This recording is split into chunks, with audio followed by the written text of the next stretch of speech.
Aba-aba, mga minamahal,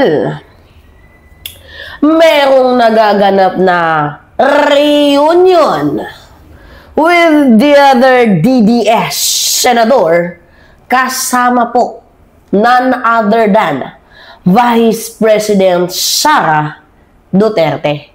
So, sino-sino yung mga senador na mukhang nagkakaroon ng reunion dyan sa Senado? So, nangunguna na dyan, syempre, si Amy Marcos. Best friend eh. Nakita din natin sa pictures si Bato de la Rosa.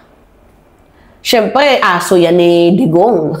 And also si Bongo. Himala for the first time, si Bongo and si Sara Duterte merong face screening. Ano yung meron? Nagpaplastikan lang ba tong dalawa? Kasi mga minamahal, yung meeting na yan, imposible naman na pucho-pucho lang yan. Kasi nandyan si Bongo eh. Hindi naman kayang sikmurahin ni Sara Duterte na kung wala lang halaga yung meeting, hindi yan makikipagkita dyan.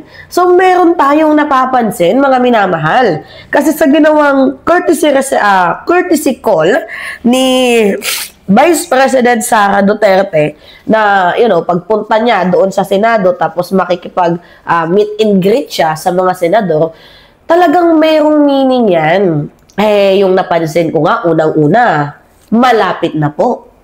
Malapit na Malapit na ang budget hearing. Diba? So, kailangan niya, as usual, makakuha ng suporta nitong mga senador. Yung hearing sa House of Representatives, syempre, medyo bata yung mga nagtatanungan doon. Medyo hindi naging mainit. Diba? Medyo hindi naging spotlight. Diba? Sa mainstream, yung nangyaring budget hearing dyan. Pero, pag umakyat na yan sa Senado, please excuse my voice, mga minamahal, and also kung bakit ganito na ako naggato, kasi nagluluha pa tayo. Gawa nga po ng meron pa tayong sipon. Pero kahit meron tayong sakit, sige, trabaho tayo. Kasi yan yung kailangan natin, ang update ng mamamayang Pilipino, diba? So, mayroon kasing nakapag-say sa akin, mga minamahal, na kaya raw po, di umano, nagpaparamdam itong si Sara Duterte kasi malapit na ang budget hearing. Diba? Uulitin ko nga sa inyo, yung budget hearing doon sa House of Representatives, hindi naging maingay. Hindi naging matunog. Kasi medyo bata-bata ba yung mga nagka-ask ng question. Ngayon, pagdating dyan sa Senado, hindi pwedeng hindi maging mainit yan. Dahil unang-una, nandyan si Senator Risa Hontiveros. Pangalawa, nandyan si Kiko Pangilinan.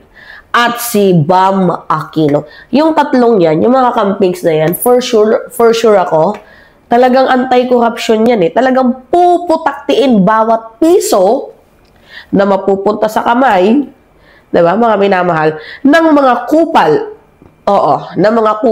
na mga senador sa kanilang mga hinihinging budget. Diba? Kaya, I'm pretty sure na itong si Sara Duterte, ngayon pa lang, ay nag-iikot-ikot na. Gets ninyo, mga minamahal? And then, second, itong si Sara Duterte, kaya nag-iikot-ikot dyan sa Senado kasi merong upcoming protests. Kailan yung upcoming protest? 21. Alam naman ninyo, mga minamahal, na si Mima Alicia ay pauwi sa 21, nasaktuhan naman, diba? Pero hindi tayo na-attend dyan. Nag-eme-eme lang ako na pupunta dyan. Baka mamaya kuyugin din ako ng mga DDS. Magka-cover lang sana ako. I remember, si Takero Miyamoto, pumunta sa rally ng mga DDS. Naka-face mask na yan, Pero nakita siya ng mga DDS. Inaway ba naman? Grabe. Nangaaway sila, namimersonal sila. Hindi ba pwedeng mag-vlog lang dyan? Inaway nila itong si Takero Miyamoto. Sobrang sama talaga ng mga ugali. Ayoko naman na mautod anak tiil, mautod anak siki, mawakay anak kahimo. Diba? Sa Tagalog, ayoko naman masira yung paa ko, mabalian yung buto ko, masira kamay ko, masampal ako doon. Ayoko naman mangyari yun. Kaya, better to stay at home for my safety. And I don't wanna leave my home just to go in that fucking rally na hindi naman nila alam kung ano yung mga pinaglalaban nila. They are being used by this fucking politician for the aims na patalsikin daw itong si President Bongbong Marcos. And then, at the end of the day, gusto nila sila ang magbenepisyo. Gusto nilang maipalit sa pwesto itong si Vice President Sara Duterte. Like, for what? Bakit gusto niyong ipalit na maging presidente si Sara Duterte na in the first place? Lagi nga naglalamyerda. Laging nandoon sa ibang bansa. Hindi nga natin makita. Gets ninyo? Yan ba yung gusto nyong presidente? Walang ibang ginawa kundi mag-travel tapos sagot pa ng mamamayang Pilipino ang gastusin. Sasabihin personal trips, oh come on dear, don't fool us. Personal trip but you have a bodyguards. So, yung bodyguards mo, nagpapasweldo dyan, ng taong bayan. Pera, ng taong bayan. Come on! Hindi lahat ng Pilipino pinanganak kahapon. Kasi yung narrative talaga nila dyan is patalsikin si President Bongbong Marcos. Kasi ano na daw, laganap na daw yung corruption. Mismo si PBBM na ayaw ng corruption. Gets ninyo, sabi nga ni President Bongbong Marcos, kung ako, hindi lang ako presidente, sasama ako, mag-rally din ako, magpo-protesta din ako tungkol sa corruption na yan. Diba, naggaling mismo yan sa bibig ni President Bongbong Marcos. Nagigets ninyo? Para lang kayong inaasar ng ating presidente. You don't like corruption, but if you will see, sumisigaw talaga itong mga Duterte. 51 billion, mga ghost project. So, hindi ba yun corruption? And I don't know why so many Filipino are still blind. Diba? To the Dutertes, even though na pinapakita na sa kanila na ang dami nalang issue, ganyan-ganyan. Please, iwasan din ninyo yung pagiging fanatiko, hindi kayo mabubuhay dyan. Okay, for example, pumunta kayo sa rally. Nautodan iyong mga TL. Nautodan iyong mga kamot. Nagkayoon kam damage sa bones. Do you think that a certain politician na pinaglalaban ninyo, papagamutin kayo? No. Alam niyo kung ano sasabihin nila sa'yo? Kasalanan ba namin sumali ka dyan? So, at the end of the day, mas lalong sasama yung loob mo. Diba? Iiwan mo yung bahay ninyo. Pag napasukan yun, dahil pumunta ka dyan sa rally ninyo, sino yung sisisihin mo? Walang iba, kundi ang sarili mo. Pupunta ka sa rally, iiwan mo yung anak mong umiiyak. For what reason? Sige nga. Diba? Now, tingnan natin may papanood ako sa inyong video kung paano binasag ni Yusek Claire Castro itong kadaldalan ni VP Sara Duterte tungkol nga po dito sa mga flood control anomalies. Actually, itong si Sara kasi, nag-a-ask siya. She is asking bakit mas inuuna daw yung ICI. Yun naman talaga yung best part yung Independent Commission for Infrastructure para malaman natin ang katotohanan. Ayaw mo kasi madadamay ka. Kaya ka nang gagalaite, nagagalit ka. Hindi namin alam kung saan lupalop ka ng mundo nakarating, ba't hindi ka pa ba updated sa mga issue ng bayan. Alright, manoodin natin. Flood control mess instead na hintayin daw po yung magiging findings ng ICI. And ang sabi po niya, and I quote, kung ikaw, presidente ka, tapos alam mo na kung ano ang nangyayari, makikita mo, based on the budget, kung paano binababo yung pera ng bayan. Mag-aantay ka pa ba ng commission o truth commission? Ano pang commission? Okay. Unang-una po, di po natin alam kung siya po ba ay matagal na nagstay sa isang kuweba at hindi niya nalalaman ang mga nagaganap at hindi niya nalalaman kung ano yung agarang isinasagawa ng ating Pangulo. Siguro po kakailanganin niya na po ng mataas na grado na salamin or kaya hearing aid para madinig niya kung ano man ang lahat ng ginagawa at mga inuutos ng Pangulo sa mga law enforcement agencies, sa mga investigating bodies, kasama na po ang pagbuo ng ICI. Uulit-ulitin po natin dahil paulit-ulit naman po lamang ang sinasabi na issue ng Vice Presidente. Ang pag-iimbestiga po ay hindi po kailangang isang araw lang. Yeah. Hindi po naniniwala ang Pangulo sa isang EJK style, walang imbestigahan, libingan ang hantungan. Uy, oh, so, wait lang let me cut yung sinabi ni Attorney Claire Castro. Kasi, Vice President Sara Duterte said na if ikaw is very serious about the corruption, it takes only 1 day.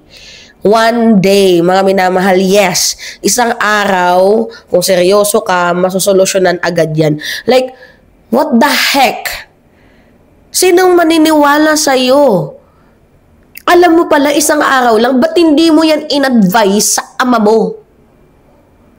Ay, di ba yung ama mo umamin about the massive corruption and the flood control rampant 2020?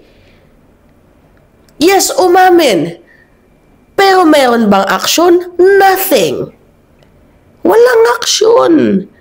So, sino ang maniniwala din sa isang tao na yung kanyang ama nangako ng 3 to 6 months, mawawala ang droga, pero ano yung nangyari? Hindi kasi kaya yan eh. Buong Pilipinas kasi yan eh. Sino yung maniniwala sa isang tao na yung kanyang ama, sinabi pupunta daw sa jet ski, ay pupunta sa China sa kanyang jet ski? Nangyari ba? Wala. So, why would we believe in you? The fact na ikaw din ay sinungaling. Oh, for example, bigyan niyo ako ng budget sa DepEd, billions of funds, and I'm pretty sure aayusin ko yung issue sa buong departamento ng Department of Education. Ano yung nangyari? Go students, laging fina-flag ng OWA, yung goal ninyo na 6,000 classroom, almost 100 classroom lang yung napagawa ninyo. Budol eh. So, sino pa ang maniniwala sa'yo? Inang to. Ang gusto ng Pangulo, due process. At hindi po dapat lamang na puro salita. Yeah. Or kaya pangako. Yeah. Matatandaan natin na may nangako ng nakaraang administrasyon, 3 buwan hanggang 6 na buwan ay masusugpo ang korupsyon. Kung meron naman pong sistema ang Presidente, kung paano agara masusugpo ang korupsyon na ito, sana po ay hinilig niya na rin po ito at ibinigay sa kanyang ama. Pero bakit hindi kaya? Siguro ito ang dahilan kung bakit hindi rin nasugpo ang korupsyon noong panahon ng nakaraang administrasyon. Dahil umamin mismo ang dating Pangulo na siya mismo ay kurap. Oh. Inamin niyang nagnanakaw siya, pero naubos na. Oh. So, ito pong article na to ay 2017. Oh. Halos mahigit 1 taon na nakaraan bago after siya mangako na 3 buwan hanggang 6 na buwan matatapos ang korupsyon. Sasabihin natin kung ano sinabi niya rito, and I quote, "Hindi ako nagmamalinis, marami rin akong nanakaw, pero naubos na. So wala na." End of quote. So, 2017 ito, sana na ibigay na rin niya sa kanyang ama kung paano agarang masusugpo ang korupsyon. Mami, sana lang po. Nanginaman po ni VP Sara ang Pangulo na mag-conduct po ng... See? Kita ninyo. Okay naman yung mata ni Mima, no? Medyo parang namamaga pa kasi. Hindi kasi nagluluha-luha siya, guys. Kaya kailangan natin mag-wear ng shades even though na medyo okay na tayo. Kasi nakakahiya naman sa inyo, mga minamahal, na si Mima Alicia ay parang laging umiiyak.